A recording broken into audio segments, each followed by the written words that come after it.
Right, here's how to overclock. Make sure your BIOS is reset. If you make sure this profile is set to normal, because that will power save and that will go into ASUS overclock mode, which is rubbish. We don't want that. Right, so that's enough in easy mode. We want advanced because we want to tweak the processor, not use defaults. Right, go to monitor. I don't like noise, silent, silent. So they're both silent. Now, if you go to CPU config, disable call on quiet because it slows the processor down when it's when it's not in use, which is a good feature, but it will mess your overclock up sometimes when stress testing. Power consumption reduction, yeah, we don't want that. SVM, you're not likely to use now, so disable. Core C6 reduces power again, disable. Application power management mode, disable. So that's all of that. You don't need to touch any of these. Right. If you go to manual mode, if you go to CPU ratio, set it to default 20. Disable turbo core. Leave the CPU bus frequency at default.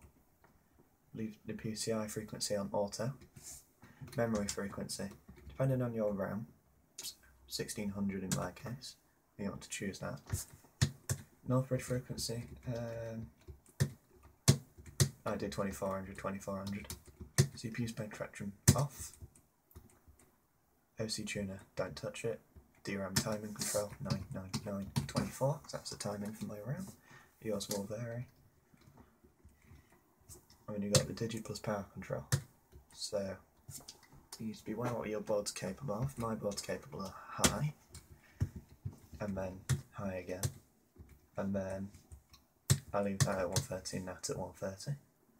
I do optimised because extreme produces too much heat and optimised is still better than standard. Voltage frequency, manual, I set this to 350, not quite maximum, but better than auto. T-probe, don't touch that. CPU north, CPU power response control, ultra fast, and CPU north bridge power response control, also ultra fast. Thermal control, nah, I don't think there's much difference in clicking that, so you don't need to touch any of the rest. Now if you go to your voltage, do offset mode, make sure it's on the plus, not the minus. And then if you do 0.1125 and it'll autofill, it should turn yellow.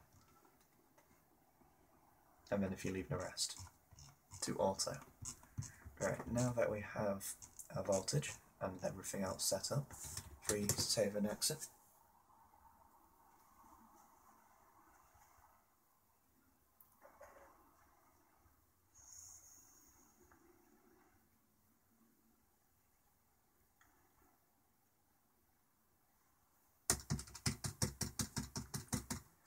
Right, so back into setup. We were successful booting at the settings we dialed in, and it's nice and quiet, everything's about right, VCore is normal. Right, I'm at 4 GHz right now, well that's a bit of a low overclock, so start, do 22.5, so that's 22.5 times 200 or 4.5 GHz. If you save configuration and reset,